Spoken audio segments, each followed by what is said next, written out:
चलिए बात अब करते हैं मौसम की, क्योंकि मध्य प्रदेश में बेमौसम बारिश का दौर जारी है। आज भी भोपाल समेत इंदौर और प्रदेश के 21 जिलों में बारिश के आसार है। मौसम विभाग ने ऑरेंज और येलो अलर्ट जारी किया है। बता दें आपको, जबलपुर, शहडोल, नर्मदापुरम, खरगोन, रायसेन और बैतूल ये वो जिले हैं जहां बारिश का ऑरेंज अलर्ट जारी किया गया। बताया जा रहा है कि प्रदेश में 3 सिस्टम एक्टिव हैं, जिसके चलते लगातार बारिश हो रही है। देर रात भी भोपाल और इंदौर समेत प्रदेश के कई हिस्सों में बारिश देखने को मिली।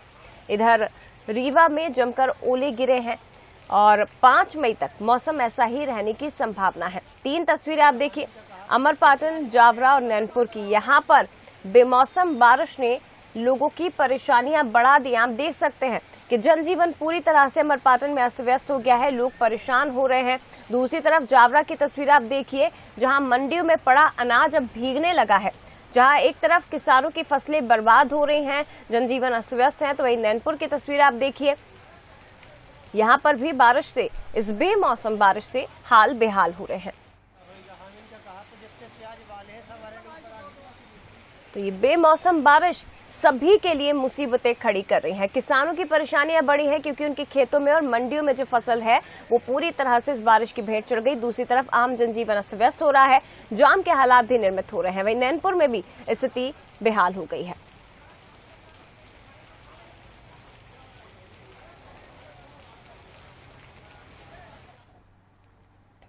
तो राजधानी समेत पूरा प्रदेश इस वक्त पानी पानी हो रहा है। मध्य प्रदेश में 3 सिस्टम एक्टिव हैं, जिसके चलते ओलावृष्टि और मौसम में बदलाव देखने को मिल रहा है। देखिए, मई का जो शुरुआती सप्ताह है या पूरा मई, जब भीषण गर्मी के प्रकोप में प्रदेश होता है, इसकी चपेट में प्रदेश होता है, कूलर और एसी का सहारा गर्मी से बचने के लिए लिया जाता है। लेकिन दूसरी तरफ आप देखिए, ये मई कितना परेशान लोगों को कर रहा है, क्योंकि मौसम में बदलाव हो रहा है और बेमौसम बारिश चिंताएं बढ़ा रही है।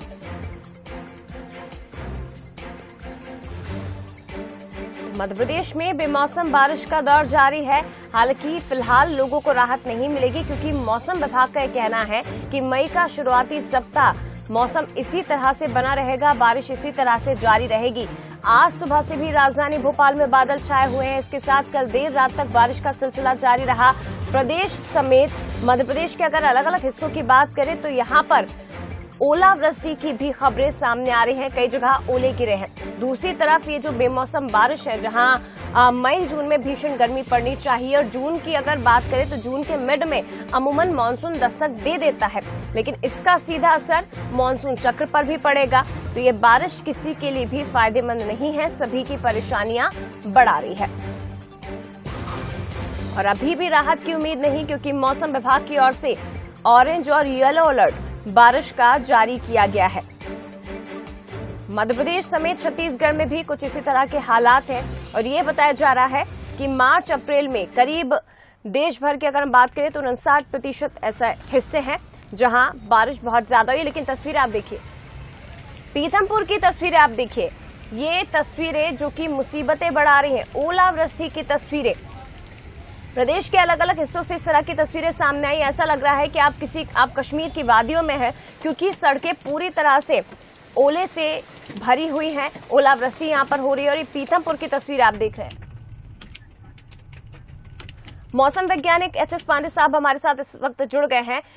सर, समझना चाहेंगे आपसे, ये क्यों आखिर इस तरह से शुरुआत मई की हो रही है, पूरी तरह से तरबतर राजधानी और इसके साथ ही पूरा मध्य प्रदेश, ये बारिश तो मुसीबतें बढ़ा रही है सभी की। हाँ, बिल्कुल सही कहना है, क्योंकि मई का महीने में लू का वार्निंग्स रहता है, हीट वेव चलती हैं। लेकिन इस बार ये देखने को आ रहा है कि ये जो पश्चिमी विक्षोभ मार्च और अप्रैल महीने में जो आते हैं वो एक्सटेंड होकर के अब मई तक दिखाई दे रहे हैं।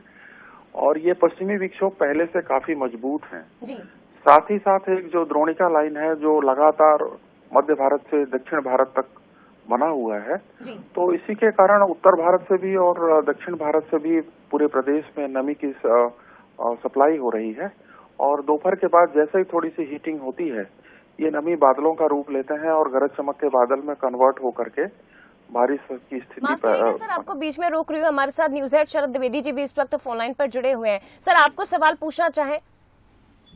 बिल्कुल सर, मैं ये जानना चाहूंगा पांडे साहब, ये मौसम का जो यू टर्न है ये चिंता में भी हमको बहुत डाल रहा है, क्योंकि ये ठीक है शहरों में, शहर के हम लोगों के लिए ये मौसम लुभावना और आकर्षक हो सकता है, लेकिन ये आगे के गर्मी के पैटर्न पर भी न सिर्फ असर डालेगा, फसलों को नुकसान पहुंचा रहा है, सब्जियां बहुत महंगी हो जाएंगी।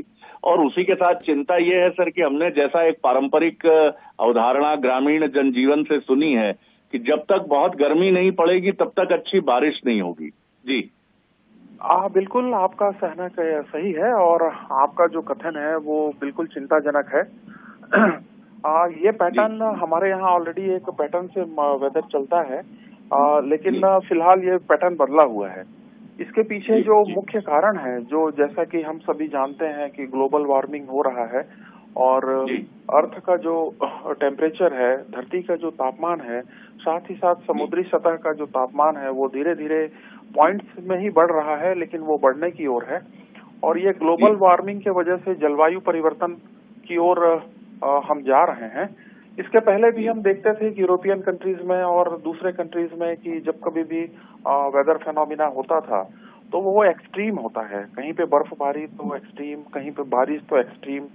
तो ये जो चेंजेस हैं ये हमको अब दिखाई देने लगे हैं हमारे एशियन कंट्रीज में भी, और इस तरीके का वेदर पैटर्न चेंज हो रहा है। तो इस पर बिल्कुल चिंता की बात है और शोध का भी विषय है कि ये सब क्यों हो रहा है।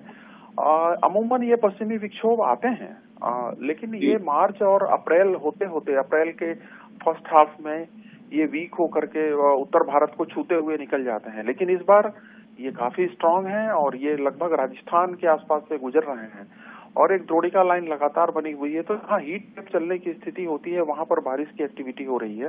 तो ये सही है कि शहरों के लिए चूंकि ये बहुत ज्यादा नुकसानदेह नहीं है, लेकिन जो ग्रामीण किसान हैं या जो हमारे किसान भाई हैं जो हमको अनाज पैदा करके देते हैं, उनका तो पूरा साइकिल ही जो है ना चेंज हो जाएगा और उनकी पूरी फसलें बर्बाद होंगी। उसका प्रभाव कहीं न कहीं आम जन तक जरूर पड़ेगा। तो ये और बता दीजिए मुझे, ये और बता दीजिए, पहले 4 मई तक हम सुन रहे थे कि ये डिस्टर्बेंसेस का जो पश्चिमी विक्षोभ है इसका असर 4 मई तक रहेगा। अब क्या आप ये कह सकते हैं कि मई के दूसरे सप्ताह में भी हमें ये बारिश का पैटर्न दिखेगा मध्य प्रदेश में? देखिए, अभी जो इंडिकेशन है वो 5 मई को एक पश्चिमी विक्षोभ और सक्रिय हो रहा है, 5 मई को, तो उसका असर 2 से 3 दिन और देखने को मिलेगा। तो अभी तक जो दिख रहा है, जो हम प्रेडिक्शन कर पा रहे हैं जो शॉर्ट रेंज फोरकास्ट के लिए, उसमें ये लगभग 8 से 9 मई तक दिखाई दे रहा है, जिसमें कि बारिश और गरज चमक की स्थिति रहेगी। लेकिन ना चूंकि वातावरण में नमी रहेगा और जैसे ही टेम्परेचर थोड़ा सा भी बढ़ने की कोशिश करेगा तो ये गरज चमक के बादलों में कन्वर्ट होंगे, तो इसलिए टेम्परेचर में बहुत ज्यादा बढ़ोतरी 10 से 15 मई के बीच में नहीं हो पाएगा। वो सबसे पहले चूंकि अभी अधिकतम तापमान सामान्य से 10 से 12 डिग्री, कहीं कहीं 15 डिग्री तक सामान्य से नीचे है, तो पहले तो वो तापमान सामान्य पे आएंगे। अभी का सामान्य जो तापमान है लगभग पूरे प्रदेश में 41 से 42 डिग्री सेल्सियस होना चाहिए, जो लगभग अभी 30 डिग्री सेल्सियस 32 डिग्री सेल्सियस के आसपास अटका हुआ है। तो सबसे पहले ये तापमान सामान्य पे आएगा और इसके बाद फिर ये 41-42 डिग्री के बाद फिर प्लस 4.5 डिग्री यदि एक्सीड करता है तब हीट वेव की स्थिति रहेगी। तो हम अभी 15 मई तक तो लू की संभावना से बहुत ज्यादा संभावना नहीं है, लेकिन 15 मई के बाद जब एक बार टेम्परेचर राइज होगा तो फिर वो लू की स्थिति थोड़ी बहुत बन सकती है। बहुत ज्यादा चांसेस नहीं है लू की स्थिति मई के महीने में भी, लेकिन मई का जो तीसरा बड़ी खबर है इस बार की कि सिर्फ 15 दिन ही हम गर्मी की संभावना व्यक्त कर सकते हैं, यानी 15 मई से 30 मई के बीच में ही गर्मी का असर है, क्योंकि जून के पहले सप्ताह से मानसून की आगमन की संभावना पूरी रहती है। अब चूंकि देखिए अभी वेदर पैटर्न जो है अपने हिसाब से नहीं चल रहा है। जो आपने कहा था कि गर्मी पड़ती है तो बारिश अच्छी होती है, और वैज्ञानिक भाषा में भी जो है एक हीट लो राजस्थान के ऊपर में बनता है। जब तक वो हीट लो वहां पर नहीं बनता है तब तक वो हीट लो नहीं बनने के कारण फिर वो मानसून का जो पैटर्न है वो भी थोड़ा बहुत आगे पीछे होता है। तो चूंकि अभी टेम्परेचर उतने राइज नहीं कर पाए हैं तो जरूरत से ज्यादा हो सकता है कि मानसून आने में 4 से 5 दिन का डिले हो सकता है। इससे ज्यादा बहुत चूंकि प्रेडिक्शन हमारा IMD का है कि मानसून का जो रेनफॉल है वो तो सामान्य रहेगा, लेकिन ड्यूरेशन के पीछे थोड़ा सा मई के लास्ट वीक में एक हमारा लॉन्ग रेंज फोरकास्ट और इशू होगा हेडक्वार्टर जो करता है, तो उस आधार पे फिर हम मानसून के रेनफॉल के विषय में चर्चा कर सकते हैं। ठीक सर, बहुत शुक्रिया, बहुत धन्यवाद। जया। बिल्कुल, बहुत धन्यवाद सर।